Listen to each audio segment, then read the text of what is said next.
Welcome back to Anxious Faith from Our Daily Bread Ministries. I'm James Burke. Anxiety. We've heard a lot about it and listened to the stories of people who have experienced anxiety in their life in some form or another. And we've spoken to those on the clinical side of treating anxiety too. We've also talked about where we see anxiety in the Bible and how Scripture can help encourage us when we're anxious. But what about looking at anxiety itself as a whole in light of God's Word? How should Christians deal with anxiety? And why is it such a struggle? Who better to talk to about this than the guy who literally wrote the book on it? So we're joined this episode by Paul Grimmond, the Dean of Students at Moore Theological College and the author of the book, When the Noise Won't Stop, a Christian Guide to Dealing with Anxiety.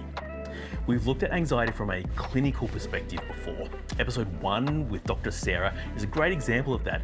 But this episode we want to look at anxiety as Christians. With Paul, we'll explore the biblical perspective of anxiety, including what it is, whether we're meant to feel anxious for certain things. And in the second half, we'll take a deep dive into some of those well-known anxiety verses, such as Philippians 4:6, and unpack the context behind them and what they're really trying to say to us. So let's chat with Paul. Paul, you wrote this book a couple of years ago, and it must have really been hot off the press when it was recommended to me. And when I grabbed my copy, don't look too closely at my copy. There are some coffee stains and dog ears and things like that, because it's a book that's traveled with me as I've read it. But this is a book that looks at, perhaps a Christian or a biblical guide to anxiety and how we approach it, especially being something that is talked about fairly openly, especially here in Australia, and especially at the moment when we're recording this, it's October, which is, Mental Health Awareness Month. There's World Mental Health Day coming up.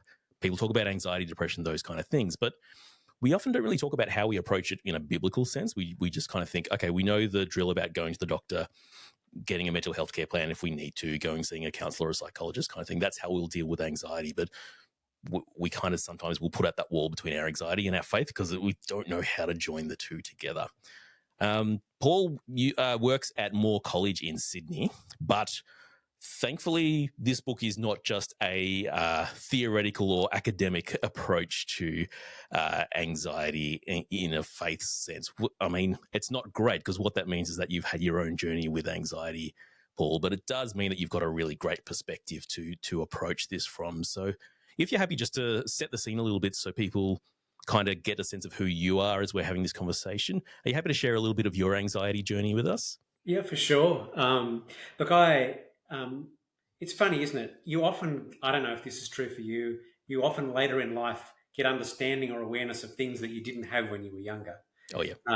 I think that I grew up as a kid where I was an anxious kid. Mm. There were things that scared me in the world. I was kind of quite aware of that in some ways. But I didn't grow up in a Christian home, so Mm. not much religious connection at all, actually. But particularly as I got into my teenage years, I started to have moments, particularly around my own health and thinking about life and death and issues like eternity, Mm. where I would start to feel really breathless and panicky Oh, wow. and have almost this sense of kind of, I feel like fire or ants or Mm. something running right through my body and my brain and going sort of feeling slightly out of control. Um, I didn't know what those things were. Mm. I probably 10 years later, I realized that they were probably panic attacks, but I had no language for it at the Mm. time. And look, God was really kind in that because that was one of the things that my fear of death and the nature of eternity and life after death and all that kind of stuff was part of what got me to listen to some of my Christian friends who wanted to tell me about Jesus. Mm. And that was very encouraging and helpful. And so I became a Christian probably in a few years post that initial experience of kind of those Mm. panic attacks and whatever. And in some ways, my experiences died down a bit, but I was a super responsible kid. I had Mm. deep feelings of guilt about my sin. I knew that I was, imperfect and messy. Mm. And then as life went on, as I got into my kind of mid-20s, I had some more panic attacks. I used to get these really Mm. sharp pains in my head, which were called Oh, ice wow. pick pains. And then as a response to that, I would feel faint and dizzy and nauseous and again, some of this stuff. And I realized over time that there was a physical thing that was going on. I was having these kind of sharp pains in my head, but that was raising for me again all sorts of anxieties about my health and whatever. And then my body was having this massive kind of physiological response to those things. Yeah. So Yeah, so that's part of my story. I mean, I, I'm someone who tends to be pretty anxious about conflict in relationships. So if Mm. something's going wrong in a relationship, I'll wake up early in the morning and I'll think about it many, many times, and I'll try and pray about it, and then I realize I've thought about it many more times. So, Yeah. you know, yeah. So I would say that over time I've come to understand more what's happening to me. I've developed some skills for managing it, but it still comes and goes. Yeah. The other big thing that happened for me was I went through a period of really significant burnout.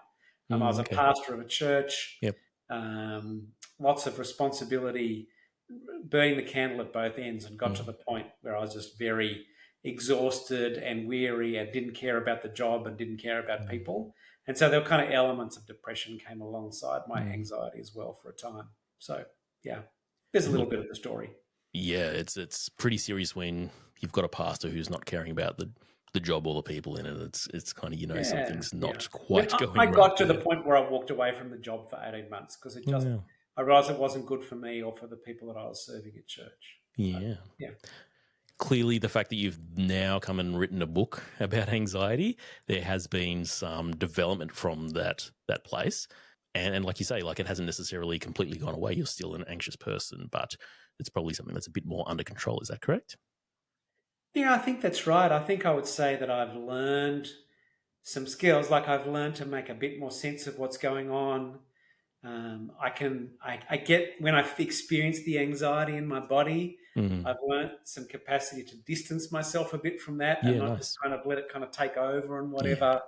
I've learned to become thoughtful about even just little things like my breathing when I get into that Mm. space and not let that kind of get out of control. So um, I think generally I cope better than I did kind of Mm. 15 years ago. Yeah. But I still have moments. Last year, after a long period of considerable intensity in my job, I experienced burnout symptoms for probably the first time in about 15 years. Oh, wow. And I had to take some steps to Mm. reduce some external commitments and other things for a time while I just kind of, yeah, did some more reflecting and managing of that sort of stuff. And yeah. Yeah. Well, we're glad that it is something that you are working through and continue to work through, and we're glad that you're here, kind of just share your story and share some of that thinking through and reflecting on things that you've done. So, I want to dive into some of the content of your book because I think this is just something that answers so many questions that we've heard echoed again and again from different guests we've had on Anxious Faith about wrestling with the way that mental health or anxiety specifically rubs up against their faith and the Yeah. way that that can sometimes really in some ways cause even more anxiety than necessarily providing comfort or answers that we might expect to when we turn to the Bible or turn to God in those times. Yeah. So let's dive into it. We won't, obviously we can't talk about the whole book because I'd be sitting here talking to you until midnight tonight. There's a lot in there, but I want to really focus on this whole idea of a biblical approach to anxiety and how we can go about doing that. So one of the things that you talk about in the book is that we kind of in some ways have to think about how we're actually going to approach anxiety. Like in what way do we start looking at anxiety as a Christian? Do we just look at it from a medical point of view, or are there other ways we can look at it? Yeah, I mean, I think it's interesting, isn't it? As Christians, I hope that we want to have a faith perspective on things. Mm, But we live in a world where people have lots of really strong ideas about whether your faith and thinking about the world scientifically or medically can go together, yeah. or they have to be held a long way apart from each other, or one's in danger of destroying the other one, or all that kind of stuff. I think Yep. that's a really big question for lots of people. So, Mm, if I start to approach it medically, am I not approaching it through my faith? Or, if I start to approach it medically, will I let go of things that I believe in my faith and all that yeah. kind of stuff? And I have some personal relationship with friends, some of whom went to see psychologists who weren't Mm, kind of from a faith background at all, and who were even told by their psychologists, "Oh, look, if you could just get rid of some of those Christian ideas, your anxiety will be a lot better." oh So wow. there's even reasons for us in different experiences to have Mm, some fears around this and how we put these things together. Yeah. yeah. Yeah, I mean that's really unfortunate that your friends have had that experience, and I think on behalf of the well-meaning, and the Christian psychologists who we've had on the podcast before, I probably should say not all psychologists, Oh, but no, absolutely. I agree. Yeah. but yeah, like you say, it is one of the reasons why we sometimes, having grown up in faith or in church kind of thing, have these fears about, well, how do I approach it? How do I start tackling it? So you talk about in your book about having a wisdom approach to looking at anxiety. You happy to explain what that is? Yeah, I mean, I think for me, it's really interesting when you read through the Old Testament. We're used to having that perhaps a big picture understanding of the storyline of the Bible, right? Yeah. Human beings are in a relationship with God. He's made us. Sin's entered into the world. We've messed it up. God made lots of promises to Israel. Mm. Israel got a lot of stuff wrong. um, they were Yep. judged by God, sent up into exile. But through all of that, there's these promises that Jesus is going to come. And then when he comes, there's going to be the opportunity of kind of forgiveness and reconciliation and new life with God and restoration and hope for the future. Yeah. Um, Now, in that storyline, where I think we're really used to thinking about that, the big categories, spiritual categories, we're sinful, God's angry at our sin, we really need forgiveness. Jesus comes and brings that to us. But sometimes it leads us to have questions about how does that relate to the physical day-to-day reality of life in the world? And I actually think that books like Proverbs and Ecclesiastes present us some really helpful pictures of what to do with that. So Mm-hmm. Proverbs, which says two really complex things that we need to hold together. It Mm. says that the fear of the Lord is the beginning of wisdom. Yeah. So in one way, understanding the world well and knowing how the world works kind of begins with a right relationship with God. Mm. But when we start to think about that, it gets kind of confusing because does that mean so all Christians know more about the world than people who aren't Christian? We kind of go, that doesn't make sense either. Yeah. Um, There's and so plenty I of think smart and well-respected people of uh, science and medicine that I know that aren't Christian and know a lot more about those absolutely, things than I do. absolutely. And so I think in terms of trying to make sense of that, I think Proverbs chapter 8 talks about wisdom being kind of woven into the creation. That is, from Mm. a Christian perspective, what I would say is that the reason that the world, you can make sense of it, Mm. there's stuff there's repeatable patterns. Even the fact that we can do science, I think Yeah. actually grows out of a Christian worldview, right?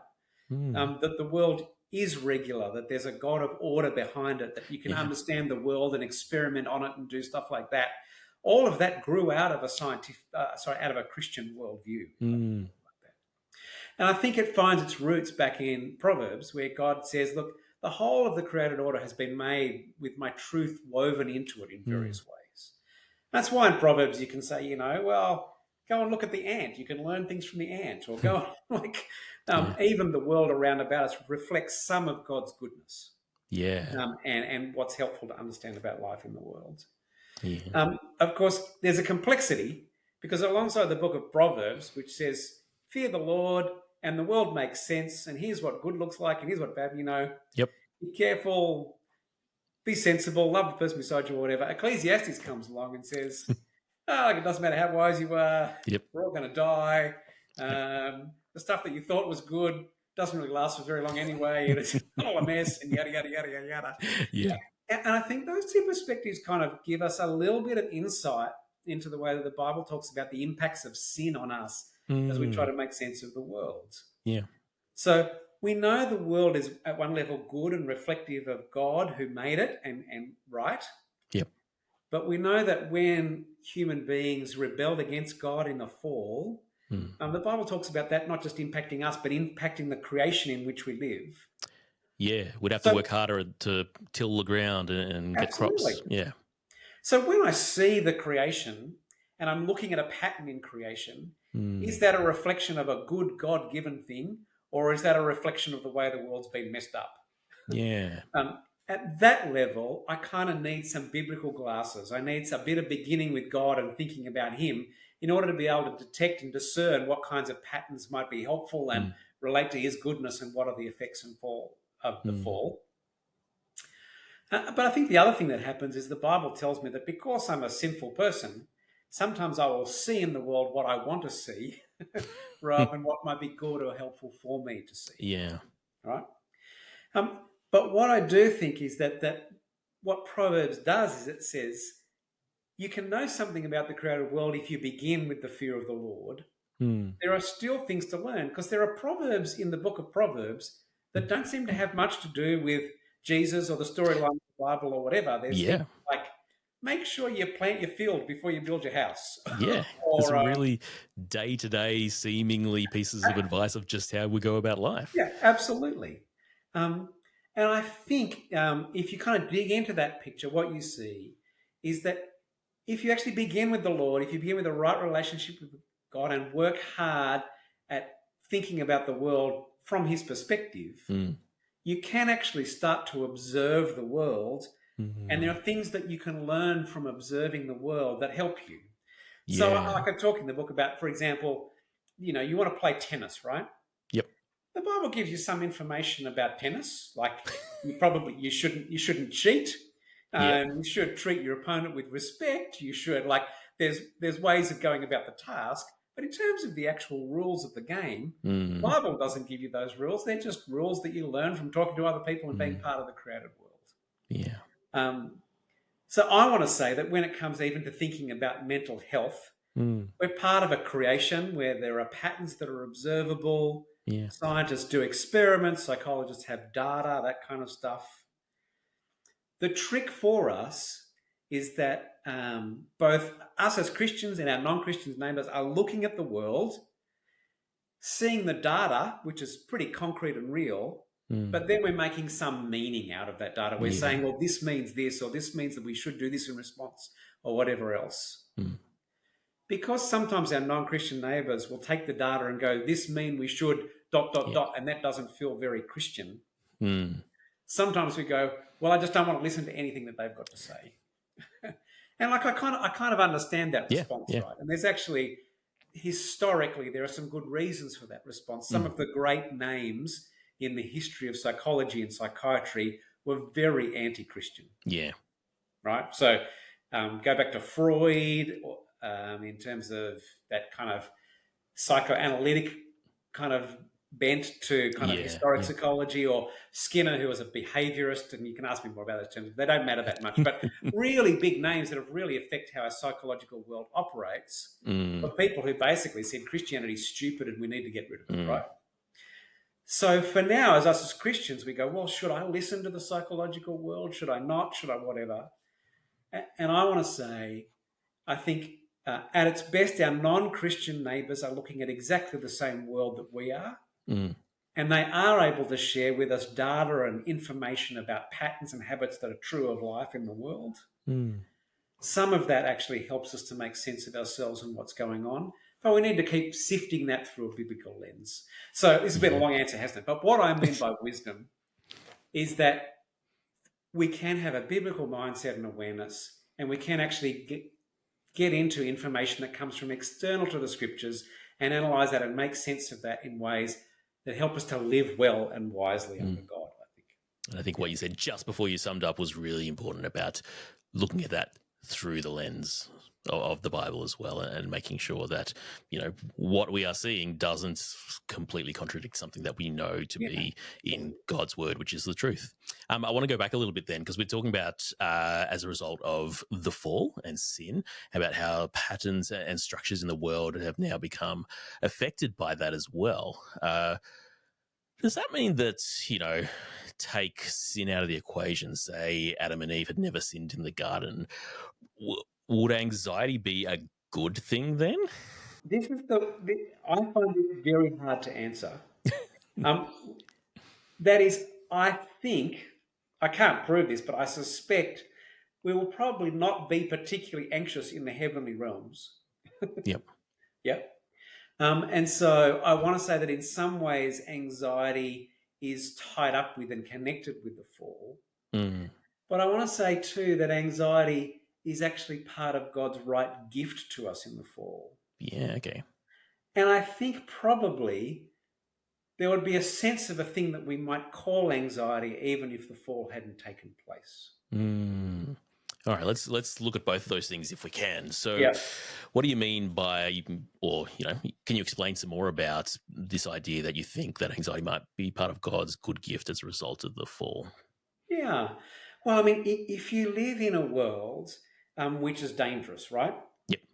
If I lived in a world where everybody spoke the truth to me and there was no chance that I was going to have a car accident or get Mm. cancer or any of those kinds of things like anxiety, they don't play the same place, right? But in Yeah. a world where all of those things are true, anxiety is actually a helpful guard for us against Mm. all sorts of things. Yep.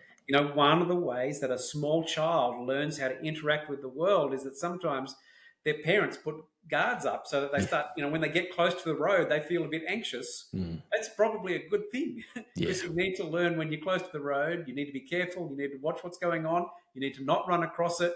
And we can think of lots of different ways that that's true in Mm. terms of nature, seeing a snake, being at the beach, seeing a shark, or even with people realizing that not everybody's out for my good. And sometimes I'll feel anxious or unsettled or fearful because this person actually might be out to hurt me and then not a nice kind of person. And so we even talk with kids about things like stranger danger and that kind of stuff that perhaps you experienced at school. Mm. So I think anxiety is kind of part of it, this internal mechanism by which God reminds us that there are things that are unhealthy and bad and wrong. It's a thing that provokes us to action and response in sometimes ways that are really helpful for us, that guard us from Yeah. bad things happening and from evil happening in the world. Yeah. So I want to say at that level, I think that there's potentially good stuff about anxiety, right? Yeah, absolutely. Does anxiety then potentially lead to some good things in people's lives at that kind of healthy level? Because I think biologically some of us are more tuned to that kind of response to the world, Mm. one of the things that I've noticed in my friends who struggle with anxiety is that a number of them, because of that, they're also very aware of people around about them. Mm. I think I see like generosity and kindness and gentleness and other Mm. really rich things that come out of that sensitivity and awareness, and sometimes of people who don't experience anxiety as much don't have. Yeah. And so I just want to encourage you that maybe under God in his kindness, this thing that you wrestle with and is sometimes such an awful thing to deal with, Mm. can also be the source of good and growth in character and really good things that will honor Jesus and love your neighbor well. Yeah. Fantastic. I mean, that's kind of where I was trying to lead you to with the very broad question of, do you think anxiety could be good or could have been there without the fall? Because, yeah, we see that anxiety does play a role in our lives. It does safeguard us. It does help us. It's not necessarily the anxiety we think of when we're talking about a mental health condition or a challenge and things like that. So, yeah, no, it makes a whole lot of sense. What about this second part then, that, there's perhaps something like anxiety that you kind of see wrapped up in what we might experience in the heavenly realm or what we find in faith? Yeah, it's really interesting, isn't it? On this level, I think I kind of say this in the book, but I think that there's Mm. a fear and anxiety are really interesting terms that I think there's lots of overlap. They're not Yeah. identical, but there's lots of overlap, right? Yeah, absolutely. And really interesting that the Bible, um, at one level, says, don't be afraid because God is your God. Mm. But it also very regularly encourages and commends the fear of the Lord. Mm. That is, the righteous life, the godly person is the person who lives with a right kind of awe and respect or awareness of Mm. God's power and greatness, and I think also of his holiness, right? Mm. He is perfect, he is righteous, he is completely good. Yeah. Um, he hates evil, he's going to Mm. judge evil. And so, actually, as human beings, there's a right response to God who is so much greater and Mm. more powerful and more righteous and more holy and more good than us, that there's a right sense that we appropriately fear him. Mm. So the famous reformer John Calvin kind of said, you know, even if the fall hadn't taken place and even if we were in this perfect place, there would be a right sense of fear in relationship to God because it Mm. represents something of how different he is from us and Mm. how dependent we are and how perfect he is. Mm. Um, and so I think there's helpful things for us in that space. that even in the eternal reality, as we gaze on God and enjoy his goodness and delight in him, Mm. that delight will be mixed with a reminder that he's not just us but a little bit bigger, but he is the Lord of the universe, Mm. and we owe him everything. Yeah. And there will be an awe that connects with that experience of the fear of the Lord and other language that the Bible chooses to use. Yeah. Yeah. Absolutely, that makes so much sense. Like if, yeah, like you say, he's not just us, just a little bit better. If all it took was him actually just speaking things and they come into being, our brains can't even comprehend how how far above anything in the created space is God is, and when we start to kind of grasp that a little bit, yeah, absolutely, that awe, that fear makes sense as a right response to God. Yeah. Um, there's other parts of the Bible where, though, we talk about anxiety and fear, and so this is kind of what I want to spend a bit of time talking about, especially as we look at some passages in the New Testament where if we go, anxiety is linked to fear. Yeah, that makes sense. We're supposed to fear the Lord. That also makes sense. I understand what you're saying there. But then what do we do with verses like Philippians 4:6, or what do we do with Jesus in Matthew chapter 6 telling us to not worry about things? Because for a person who's anxious and is stuck in an anxious mindset, or dealing with anxiety based mental health condition, hearing God say, hang on, don't be anxious, can really rock you back and feel like you are doing something wrong, you are sinning by doing that, and really starts to mess with their thinking and their faith and their theology a fair bit. I think that's exactly right. And so I want to say two things. I'd like to come back to those verses in a minute. Yeah, absolutely. But before we do, I actually think it's worth. Part of the problem for us is that the language of anxiety is actually used in a bunch of other verses in the New Testament, Yeah, okay, um, interesting. in ways that are positive rather than just negative, right? Mm, So let me just share a few of yeah, those with please. you. In Philippians chapter 2, Mm, the second half of Philippians chapter 2, Paul is telling the Philippians about Timothy, who has been really concerned for them and been at mm, prayer for them and whatever. yep. The word that he uses is actually exactly the same word when Jesus says, don't be anxious in the Sermon on the Mount. And when Paul says, Wow. don't be anxious in Philippians 4:6, Wow. Paul says, Timothy has been Huh. really anxious for you, Philippians, and it's driven him to prayer, right? So, Yeah, wow. interestingly, he's here commending Timothy and Timothy's anxiety because there's an Mm, appropriate anxiety, right? mm, I think you see it in other places. In 1 Corinthians 12, mhm, in the middle there, about verses 24 to 26, there's this really interesting phrase where we hear that God has actually made the parts of the body to have, and translations often translate it, care for one another. mhm, yep. It's exactly the same word that's there in Matthew and Oh, Philippians wow. 4. So God has made us to be anxious for one another. And then Philippians 4, don't be anxious Mm. about anything. So, Yeah. okay, this is interesting. What do I do with this? How do I hold it Yeah. together? Two other things that are just worth mentioning. 2 Corinthians 11, Mhm, Paul says of his own ministry as a kind of as an apostle and as mm, someone who had a care for the churches. He said, I carry around in my body my anxiety for all the churches. Who mm, falls into sin and I do not burn.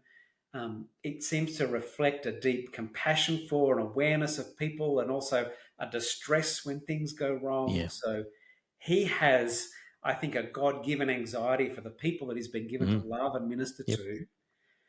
And then in 1 Corinthians 7, there's this really fascinating place where Paul says, regarding singleness and Mm. marriage, I don't want you to be anxious.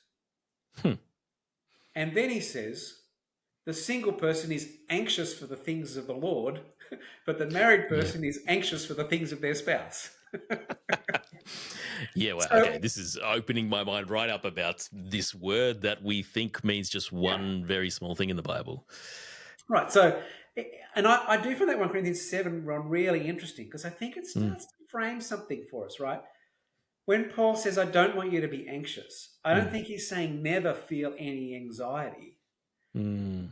I think he goes on to say, I want you to be anxious about the things of God Mm. and not so anxious about the things of the world. So Yeah. it's not that he's commending a kind of Zen-like state of I will be untouched and impervious to the things of the world, and I'll never be Yeah. agitated or distressed or unsettled.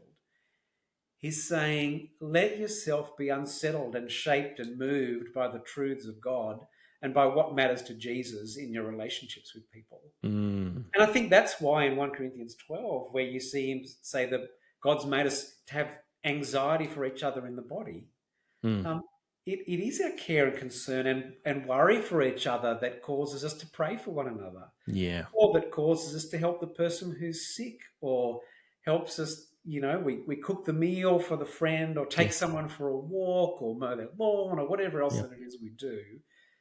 That grows out of an emotional agitation, an awareness that Mm. things aren't right and that I want to kind of respond to it.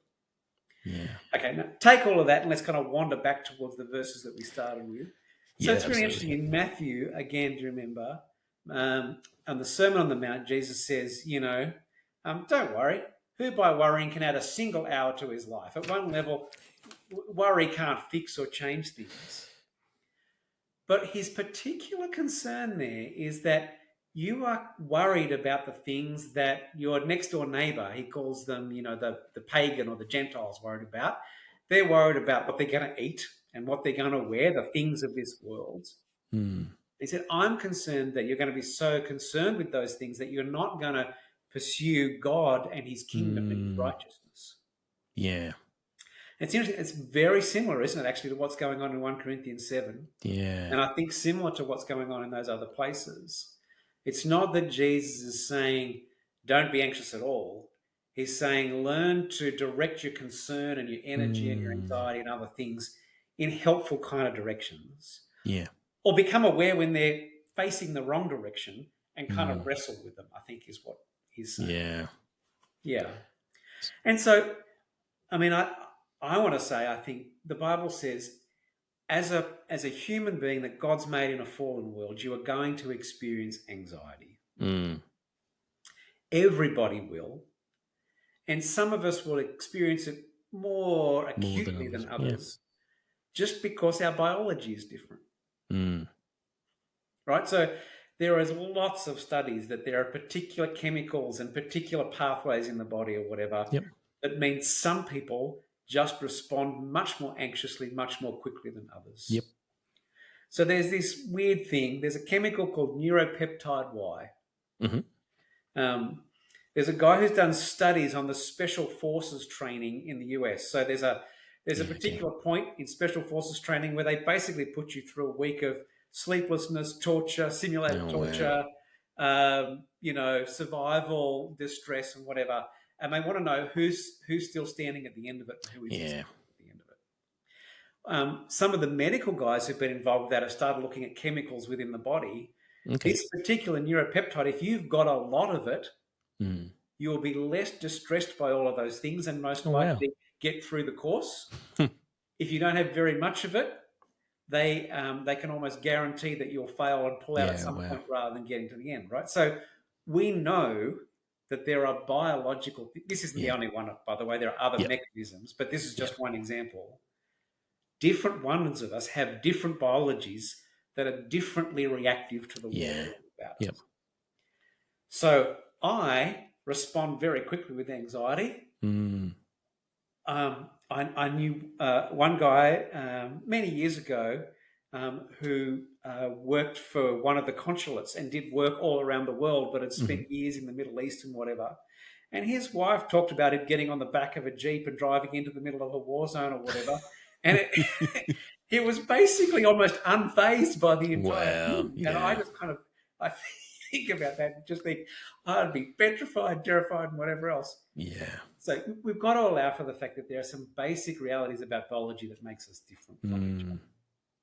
So anxiety is going to be there. There's going to be anxiety. We can't get rid of anxiety, like you said, Yep. and live in this kind of world where we are just completely unfazed by anything at all. Yep.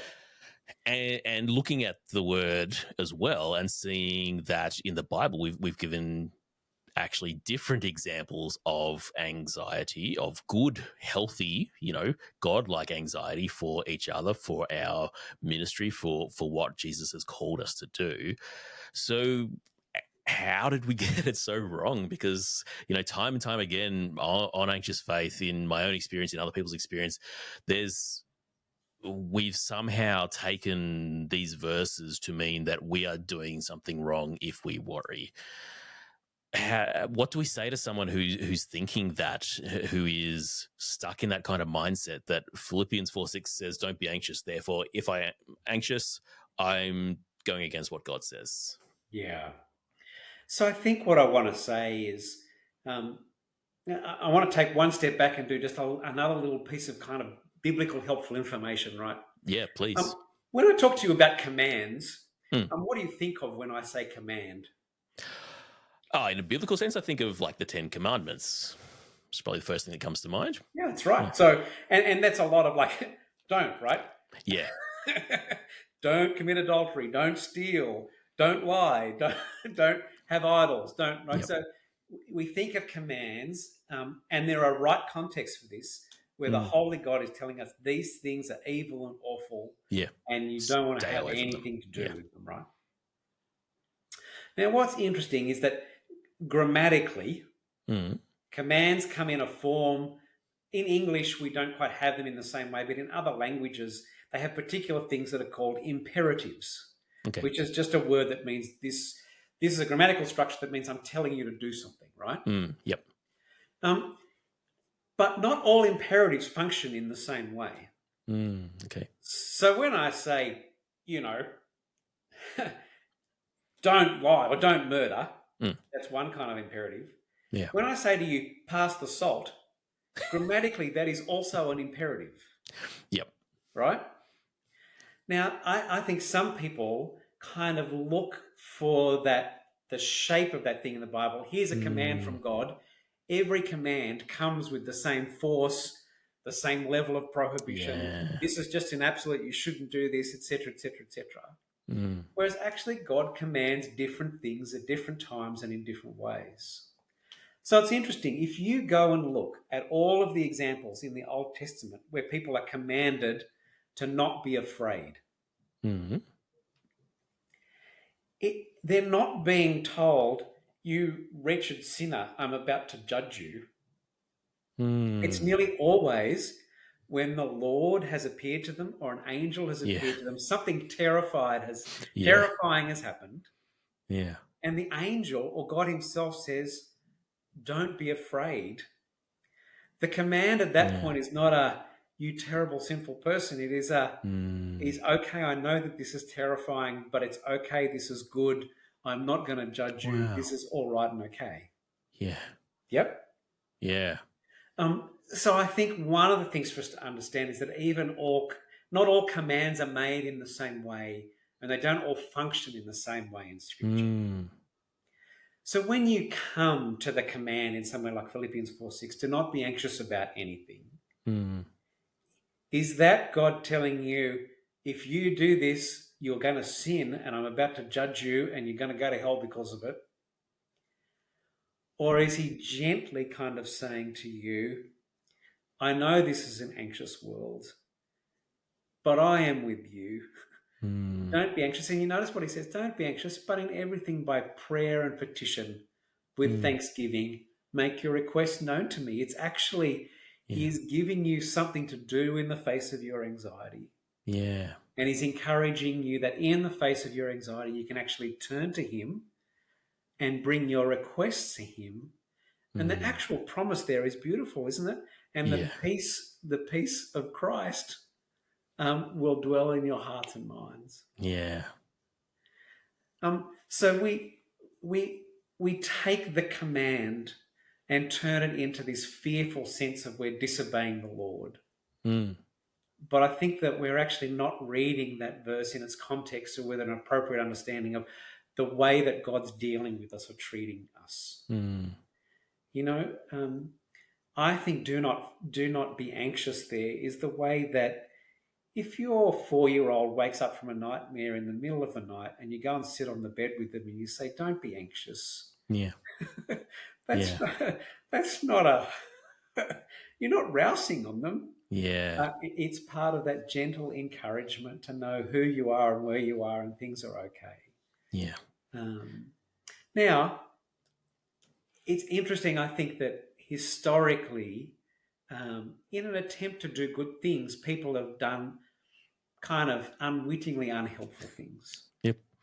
I don't. There was a book when I was much younger as a Christian that did the circles by a guy called Jerry Bridges, Hmm. which was called "Respectable Sins" or something like that. Okay. And it was helpful in one way, right? Because it Yep. talked about things like greed, but because everyone around us is a bit greedy, we kind of ignore our own greed and can kind of make Yeah. excuses for it and let it go, right? Yep. Um, One of the chapters in that book was anxiety.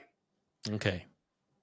Now, there was a teeny little bit of truth in what he said, Mm. which is that sometimes we can let our anxiety so overwhelm us that we forget God and we just keep trying to fix the thing that makes us anxious. Yeah. And we don't let our anxiety drive us to God. And at that point, it's unhealthy. Yeah. But when you have a book called Respectable Sins and the chapter's called Anxiety, Yep. that communicates a certain something, right? Yeah. Yeah. Um, and if you have people who are some of those very robust people who don't experience anxiety very much, Mm. they look at your worry or your fears or your feelings and they go, oh, look, just stop sinning, get over yourself and kind of sort it out, Mm. you know?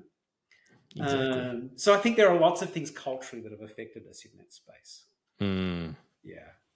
Yeah, and look, honestly, that was one of the things that had a profound impact for me in reading your book was just that recontextualization of what actually God is saying in those verses. Yeah. It's not you've done the wrong thing. I'm about to judge you, but it's like I understand what you are going through, and here I get it. I hear you, and here is something you can do with it. You can come to me with it, Yeah. which is an incredible invitation.